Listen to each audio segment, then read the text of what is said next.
يا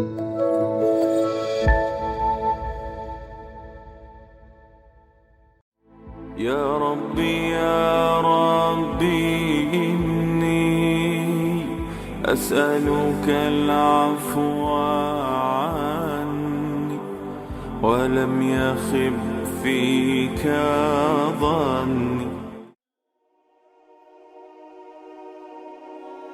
Bismillahirrohmanirrohim.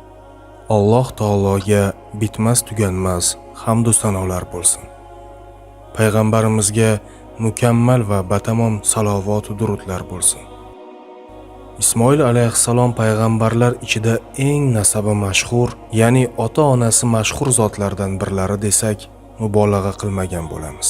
U zot Ibrohim alayhissalom va Hojar onamizdan dunyoga kelganlar. Ismoil alayhissalom o'z zurriyotlari ichidan Muhammad sallallohu alayhi va sallam chiqqanliklari bilan ham mashhurdirlar. Shunday qilib, Ismoil alayhissalom ota tarafdan ham, farzand tarafdan ham o'zlaridan ko'ra mashhur zotlarga bog'lanadilar. Ismoil alayhissalomning tug'ilishlarigacha bo'lgan voqealar yuqorida Ibrohim alayhissalomning tarixlari bayon etilgan sahifalarda keltirildi. Ushbu o'rinda ularning qisqacha bayonini yana bir bor keltiramiz. Ismoil alayhissalomning onalari Hojar misrlik bo'lib, o'sha yerning podshohi tomonidan Sora onamizga, u kishi tomonidan esa erlari Ibrohim alayhissalomga hadya qilingan edilar. Alloh taoloning va'dasiga binoan qartayib qolgan Ibrohim alayhissalomdan homilador bo'lgan Hojar onamizdan Ismoil alayhissalom dunyoga keldilar. Keyin oilaviy sabablarga ko'ra Alloh taoloning hikmati asosida Ibrohim alayhissalom go'dak Ismoilni onasi bilan birga o'simliksiz cho'lda qoldirib ketdilar. Qaytib ketayotib, Ibrohim alayhissalom o'zlarining mashhur duolarini qildilar. Keyin nimalar bo'lganini payg'ambarimiz alayhissalomning hadis-i shariflari orqali o'rganamiz. Ibn Abbos roziyallohu anhu dan rivoyat qilinadi. Ayollardan birinchi bo'lib Ismoilning onasi mintaq tutgan. Mintaq tananing pastki qismiga o'raladigan izorga o'xshash kiyim. U avvalda xuddi xizmat vaqtida kiyiladigan peshband singari ayollar kiyimi bo'lgan. Hojar onamiz Sora onamizning rashkini pasaytirish maqsadida o'zini uning xizmatiga shay qilib ko'rsatish, o'zini uning oldida xizmatkordek tutish uchun ham mintaq tutgan.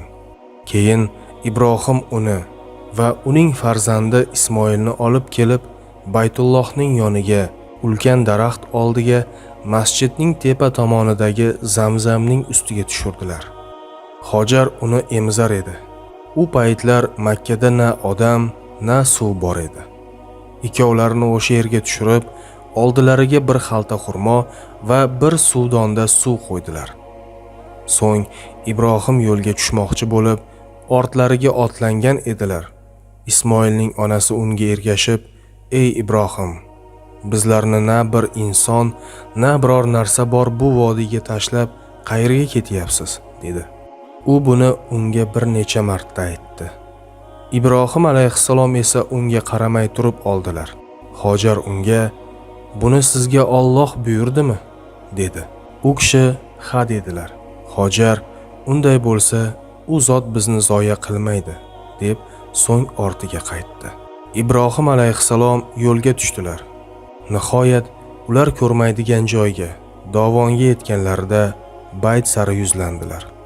So'ng qo'llarini ko'targancha ushbu so'zlarni aytib duo qildilar. Robbimiz, haqiqatda men o'z zurriyotimni Baytul Haroming yoniga, giyohsiz vodiyga joylashtirdim. Robbimiz, namozni to'kis ado etishlari uchun o'zing odamlardan ba'zilarining qalblarini ularga talpinadigan qilgin va ularni mevalardan rizqlantirgin. Shoyat shukr qilsalar. Hojar Ismoilni emizib, haligi suvdan icha boshladi. Nihoyat suvdondagi suv tugab, chanqay boshladi. O'g'li ham chanqadi. Hojar uning qiynalayotganini ko'rib, bunga qarab turishga chiday olmay yura boshladi. Safoning o'sha yerda o'ziga eng yaqin tog' ekanini ko'rib, uning ustiga chiqib turdi. So'ng biror kishini ko'rib qolarmikanman degan ilinjda vodiyga qaradi, biroq hech kimni ko'rmadi. Safodan tushdi. Nihoyat vodiyga yetganida ko'ylagining tagini ko'tardi-da, og'ir ahvolga tushgan insonning yugurishidek yugura ketdi. Shu tarzda vodiydan o'tib ham ketdi. Keyin Marvaga kelib, uning ustiga chiqib turdi va biror kishini ko'rib qolarmikanman deb qaradi, biroq hech kimni ko'rmadi. 7 marta shunday qildi. Nabiy sallallohu alayhi va sallam odamlarning shu ikkisi Safo, Marva orasida say qilishlari shundan deganlar. Marvaning ustiga chiqqanda bir ovoz eshitdi. O'ziga o'zi jim tur dedi-da, quloq tutdi. Yana eshitdi. Hojar, eshittirib bo'lding. Agar senda biror yordam bo'lsa ko'rsat, dedi. Qarasa, Zamzamning o'rnida bir farishta turibdi. U tovoni bilan yoki qanoti bilan kavladi. Nihoyat suv chiqdi. Hojar uning atrofiga qo'li bilan tuproqni uyib, hovuz qila boshladi. So'ng suvdoniga suvdan hovuchlab quya ketdi. Har hovuchlab olganidan so'ng u otilib chiqar edi. Nabiy sallallohu alayhi va sallam Alloh Ismoilning onasini rahmatiga olsin. Zamzamni qo'yib berganida edi yoki suvdan hovuchlab olmaganida edi, Zamzam oqar buloq bo'lar edi, degan edilar. U undan ichib bolasini emizdi. Farishta unga zoyi bo'lishdan qo'rqmanglar, chunki mana shu yerda Allohning uyi bo'ladi. Uni shu bola va uning otasi quradi. Alloh uning ahlini zoyi qilmaydi, dedi. Bayt yerdan ko'tarilgan, xuddi tepalikdek joy edi. Sellar kelib, uning o'ngidan va chapidan yuvib ketardi.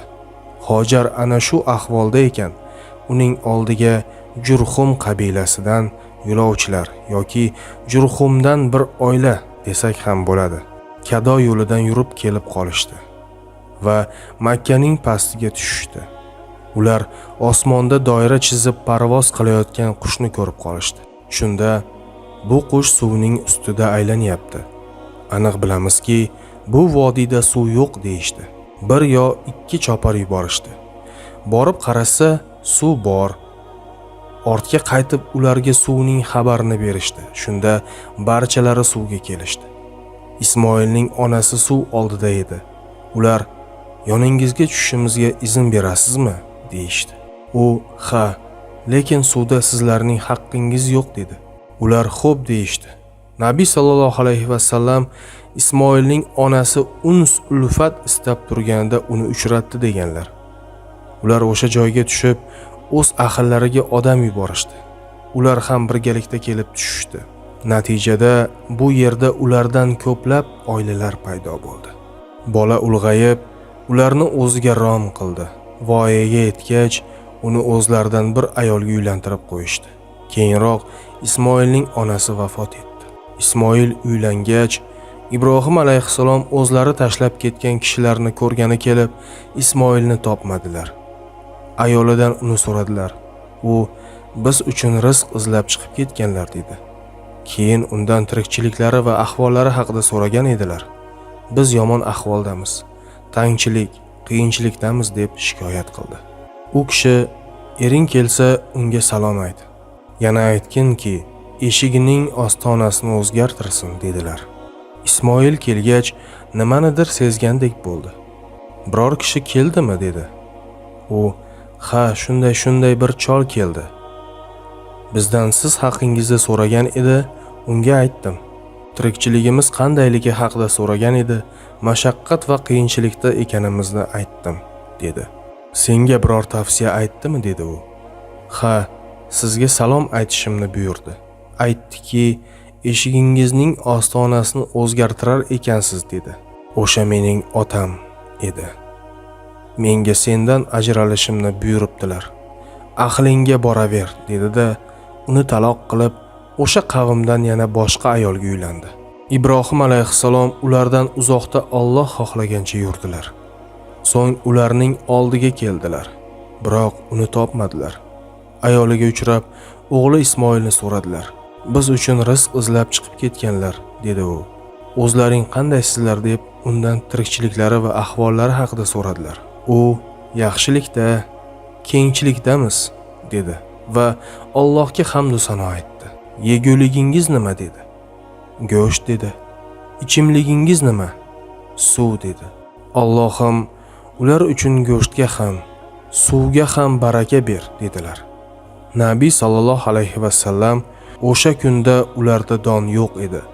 Agar bo'lganida ular uchun unga ham duo qilgan bo'lar edi deganlar. Shu bois Makkadan boshqa yerda biror kishi faqat shu ikkisini go'sht va suvni olsa, bular unga mizojiga to'g'ri kelmaydi. Ering kelsa unga salom ayt va tayinlaginki eshigining ostonasini mahkam qilsin dedilar. Ismoil kelgach, biror kishi keldimi dedi. Ayoli, ha, bir xush surat qariya keldi. Ya'ni uni maqtadi. Mendan siz haqingizda so'ragan edi, unga aytdim. Mendan tirikchiligimiz qandayligi haqida so'ragan edi, unga yaxshilikda ekanimizni aytdim dedi. Senga biror tavsiya aytdimi dedi. U, ha, sizga salom aytdi. Yana eshigingizning ostonasini mahkam qilishni buyurdi dedi. O'sha mening otam. Ostona sensan. Menga seni mahkam tutishimni buyuribdilar dedi u. Ibrohim alayhissalom ulardan uzoqda Alloh xohlagancha yurib, shundan so'ng yana keldilar. Ismoil Zamzam yaqinidagi ulkan daraxt oldida o'qini ushlayotgan edi. Uning kelganini ko'rgach, o'rnidan turdi.